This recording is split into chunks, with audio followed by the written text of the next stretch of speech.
C'est votre droit, avec l'Ordre des avocats du barreau de Lille. C'est votre droit sur Grand Lille TV en partenariat avec l'Ordre des avocats du barreau de Lille. Aujourd'hui, nous accueillons maître Nathalie Leroy. Bonjour. Bonjour. Avocate et aussi présidente de l'Association française des femmes juristes. Et à l'occasion de la journée de la femme, le 8 mars, cette semaine, on évoque le sexisme. D'abord, existe-t-il une définition, à proprement dit, du sexisme? Oui, le sexisme est entré dans le Code du travail en 2015, c'est donc assez récent. Et je vais répondre à votre question en vous disant que lorsqu'un salarié dit à sa collègue de travail « Allez, ne fais pas ta blonde » ou quand il lui dit « Ah, tu es de méchante humeur, aujourd'hui tu dois avoir tes règles », c'est du sexisme. On est vraiment dans un type de comportement, de propos, ce qui peut être des plaisanteries. Par exemple, il n'y a pas nécessairement d'intention de nuire, mais néanmoins, on s'est rendu compte que dans 50% des cas, les femmes nous disaient qu'elles avaient été victimes de tels propos et dans 90% des cas que cela avait affecté leur confiance en elles et leur façon de travailler. Et que peut faire une salariée victime ainsi de sexisme?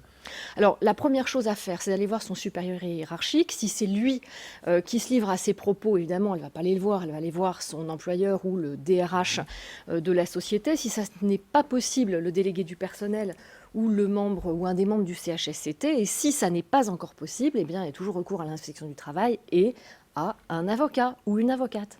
Comment finalement peut-on distinguer le sexisme de la discrimination liée au sexe? Alors, dans la discrimination, on va avoir une différence de traitement entre hommes et femmes. L'exemple type, c'est quand vous avez un salarié et une salariée qui font le même travail, même niveau de compétence, vous avez le salarié et qui gagne 20% de salaire de plus que sa collègue, c'est de la discrimination.